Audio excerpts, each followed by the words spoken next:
What's good, my fellow porters? In today's video, we're going after the sniper rifle. This silent beast is a complete savage and it's a must-have in this game. The SL lightweight sniper rifle is a silent weapon that you will receive from the lone commander. Now, in order to get this weapon, you are going to have to put in a lot of work, which is what this guide is all about. So let's go over all the things that you need to know about the silent lightweight sniper rifle in Death Stranding 2.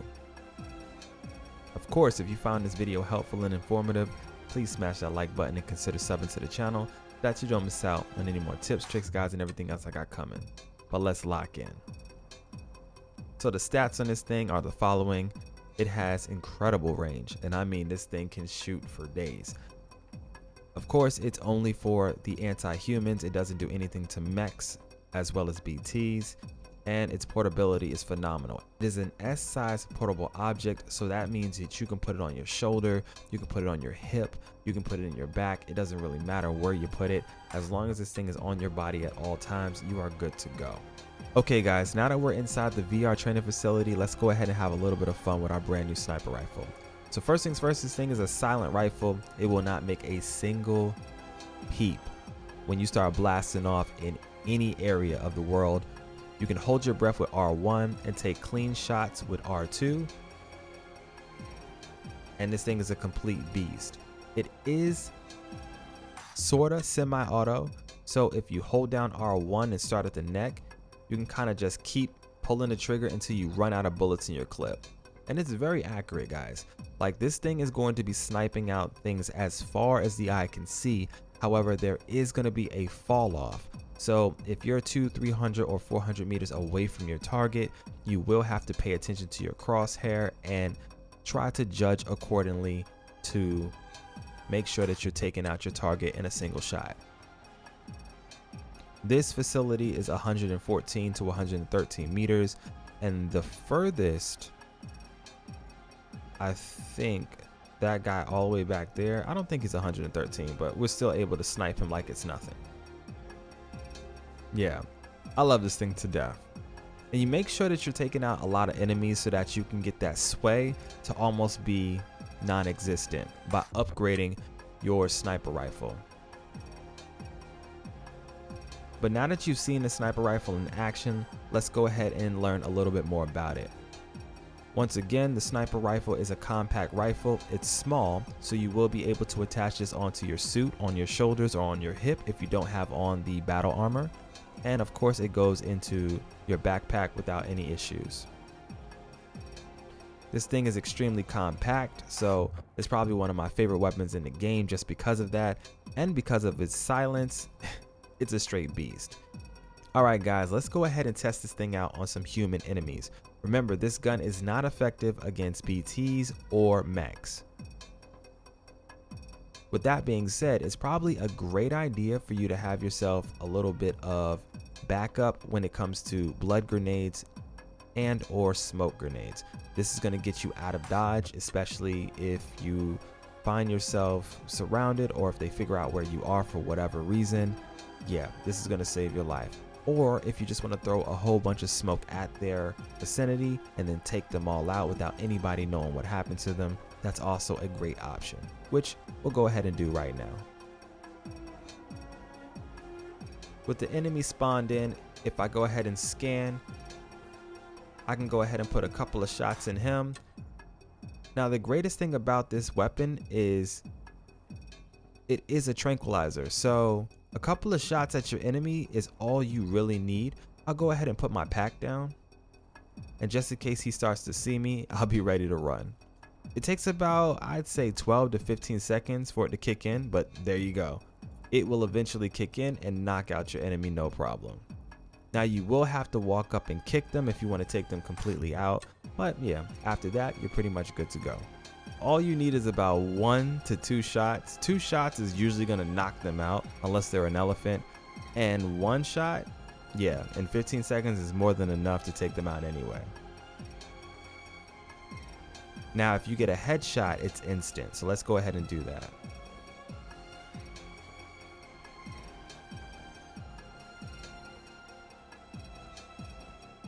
go go ahead and scan, wait for the shot, and there you go. Headshot, and dude is out. That's instant. So yeah, if you're extremely accurate and you can get those headshots, then you're taking out everybody very quickly. Now that you've seen this thing in action, let's go ahead and learn exactly how you get this weapon. Okay guys, for the rest of the guide, I will be taking you into the second region of the map. If you don't know what that is, then go ahead and pause this video, get to the second region, and then come back to it at a later date. Thank you so much for your time. If you enjoyed this video, smash that like button and consider subbing to the channel. Now for everybody else, this part of the guide is going to be the walkthrough on how you get to the Lone Commander, some tips and tricks on how to speed up the process to get into this gun because it will take you a while, and a couple of different routes that I take to guarantee that I get all the things that I need very quickly. So let's go ahead and lock in. Okay guys, in order for you to get this amazing gun, you're gonna have to see the Lone Commander. The Lone Commander's location is all the way at the top of this mountain, like desolate by himself. You're gonna start off over there at the plate gate. Once you go through the BT area, you're gonna make your way right over here to where you're gonna find the government. The government facility is hidden in this one area right where those rocks are. So as soon as you go there for the first time, they're also going to introduce you to basically the idea of going to see the Lone Commander so you can get some pretty amazing weapons. And that's exactly what you want to do. Alright guys, before you want to go see the Lone Commander, let's go ahead and get a loadout. You want to grab yourself at least one container repair spray, 1 or 2 ladders, 1 climbing anchor, 1 PCC level 1, some trekking boots if you have it, sticky gun if you have it, and a little bit of blood grenades. This is going to come in clutch, especially if you get caught by any BTs and you want to get them away from you. But we shouldn't need this at all. This is a just in case scenario. Let's go ahead and head straight over here to the right. Follow behind me. You want to take your ladder and you want to set up your ladder right here. This is going to be the first cliff that you want to try to climb to get over to the Lone Commander. As you can see here, I already have my ladder set up. So we want to go ahead and take this ladder straight up to the top. You only need 1. From which point you have a couple of options. You can continue on straight ahead, right up this path, take a left, and right over there you're going to be able to see my PCC, or where I put a Timefall Shelter. So I'll go ahead and scan the area so you can see it. It's going to be right there. All right. So in order to get to that, you want to run straight up here. If it's a clear sky and beautiful day, you might not even have to worry about your BTs. But for the first time coming up here, I think it's a staged event, so you won't be able to get around not seeing any BTs on your first time coming here. Maybe anytime after that you can get away with clear skies and never have to worry about BTs, but for your first time, yeah, you just got to deal with it. You want to set up your Timefall Shelter right about here. This is going to be the perfect location, so I'll go ahead and pull up the map so you can see where we are. All right, so we started off down here at the government base. We put down our ladder, we climbed up to this path right here, and maybe if you're connected to the network, then you probably see all of these different trails. If you're not connected to the network, then you probably don't see any of these trails because a lot of people have already followed these footsteps. From here, you want to actually make a beeline all the way in the western direction, going straight towards this mountain and heading straight back. That is the perfect path so that you don't have to run into any BTs. If you run straight through there, you're gonna have a long day. So go ahead and hold down L2 and R2 and follow behind me. I like to run directly over here to the left, and the BTs are in the area. So I like to come over here and climb up this path right in front of me. Now, if you have trekking boots, it's gonna make this entire process a hell of a lot easier because you won't have to be worrying about slipping and all of that other nonsense. Regardless, we want to run clean across the top of this surface right here. You don't have to worry about the BTs. You don't have to pay attention to it at all. We won't even be running into them. We beeline it all the way over here to the left until we get to a safe point to hop down, and then we just keep going. There are a bunch of BTs in this area, about 4, and you don't even want to bother trying to take them out because they just come right back. At first, I was sitting here trying to kill all the different BTs in the area because I thought they would die, but that is not the case. They just keep coming back. So it's just a lot smarter to just avoid them, run all the way behind this area right over here until you see this big open plain, and run straight on to the location where you're going to find the lone commander. Now you can see all these footsteps of amazing people running through this entire path. So yeah, this is your golden path. There's literally nothing else you need to do but follow right behind me and you'll be good to go. You want to take this path every single time you come up here because this will guarantee that you don't run into any BTs, and it's also going to guarantee that you'll get here safely without any trouble. Now, whenever you see the lone commander cargo, you 125,000,000% always want to grab it. All right, you never want to leave this around. Once you have your cargo for the lonely commander, this thing right here, his alcoholic beverage that was so amazingly not broken into a bunch of pieces when it fell onto the ground, yeah, you just want to always give these to him. All right, one thing you need to know and understand about the lone commander: in order to unlock the silent tranquilizing sniper rifle, you have to get 5 stars. That's 6,000. Yes, 6,000 rating. So that's a whole lot of likes. I hit about 6,200 likes, and that's when he was able to give it to me. So yeah, it's somewhere between 6,000 and 6,300 likes. That's going to be the sweet spot to where you will eventually unlock this weapon. So anytime and every time you see any cargo that has the lone commander written on it, bring it up here, come see this man, and go ahead and start farming for your sniper rifle.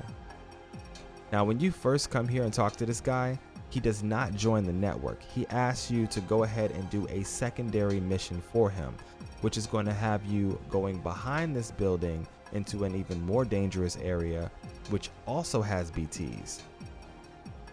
Okay then, for everybody who needs a direct guide on how to get over to his cargo behind his house, I'll go ahead and take you there now. It's a little bit difficult, but let's get straight into this. You want to travel directly behind his house. As soon as you get over here, you will start to see BTs, so don't be alarmed. We're going to run straight to the back, and we're going to try to keep our distance from all the BTs.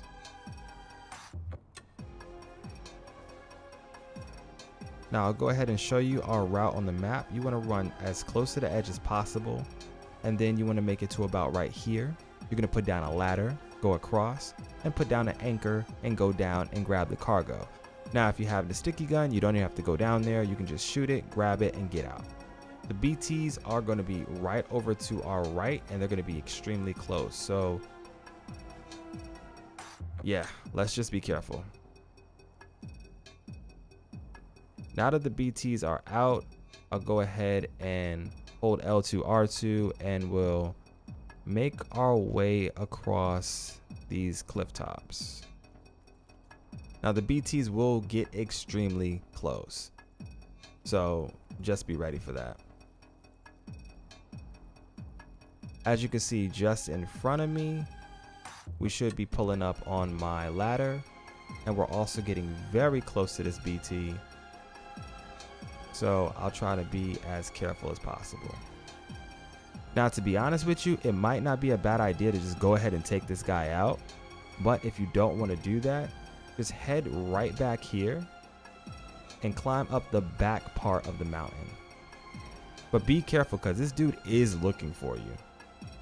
All right, so we're pretty much home free. At this point, you want to lay down your ladder and make it to the other side, because he can't see us from there.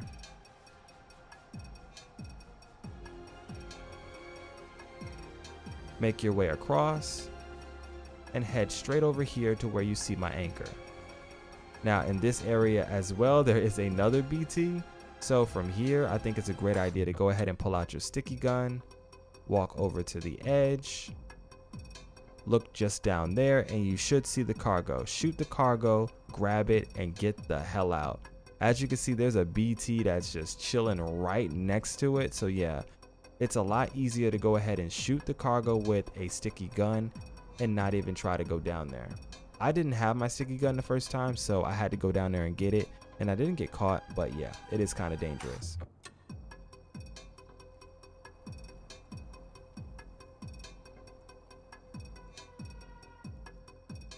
Regardless, now that you have everything that you need, go ahead and unequip your gun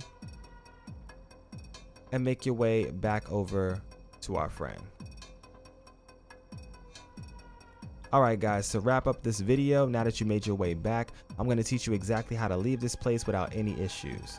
So, once you turn in that quest, you're now going to be able to grab a whole bunch of cargo for him and try to slowly get his connectivity all the way up to 5 stars.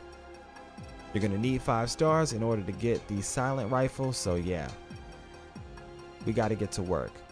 Now, in order to leave this area without any issues whatsoever, you want to follow directly behind me. You don't have to worry about a single BT, and on this path, they're actually all going to be over on your left side and you will never run into one. We want to run directly straight ahead all the way until we reach the cliff, and right about here, the BTs just leave us alone anyway, so you have nothing to worry about. But be careful. If it's raining, then you can slip and fall and slide all the way down to the bottom of the mountain, and this will destroy your cargo if you had any. So yeah, take your time making your way down. The trekking boots should come in super clutch here. If you don't have trekking boots, this is kind of dangerous.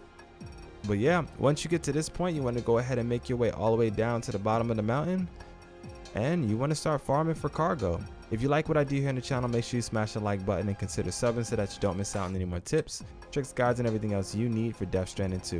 This is your boy MSensei, but for now though, I'm gonna get up out of here.